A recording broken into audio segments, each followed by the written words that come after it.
ഇടുക്കി മാങ്കുളത്ത് വീട്ടമ്മയ്ക്ക് നേരെ ആസിഡ് ആക്രമണം നടത്തിയ പ്രതി പോലീസ് പിടിയിൽ. ഞായറാഴ്ച രാത്രിയിലായിരുന്നു ആക്രമണത്തിൽ പരിക്കേറ്റ വീട്ടമ്മ ആശുപത്രിയിലാണ്. മൂന്നാർ പോലീസാണ് പ്രതിയെ അറസ്റ്റ് ചെയ്തത്. മാങ്കുളം സ്വദേശിനിയായ വീട്ടമ്മയ്ക്ക് നേരെയായിരുന്നു കഴിഞ്ഞ ദിവസം ആസിഡ് ആക്രമണം ഉണ്ടായത്. സംഭവത്തിൽ മാങ്കുളം സ്വദേശിയായ സാൻകുമാറിനെ മൂന്നാർ പോലീസ് അറസ്റ്റ് ചെയ്തു. ഞായറാഴ്ച രാത്രി 9:45 ആക്രമണമുണ്ടായത്. അടച്ചുറപ്പുള്ള വീടല്ല വീട്ടമ്മയുടേത്. വീടിന്റെ മറക്കിടയിലൂടെ ആക്രമണം നടത്തിയ ആൾ ആസിഡ് വീടിനുള്ളിലേക്ക് തളിക്കുകയായിരുന്നുവെന്നാണ് വീട്ടമ്മ നൽകുന്ന വിവരം.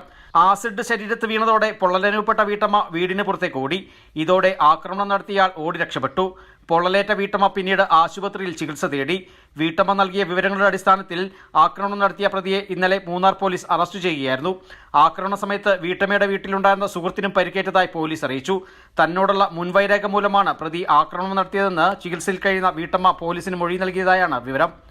Kerala vision news, Idukki.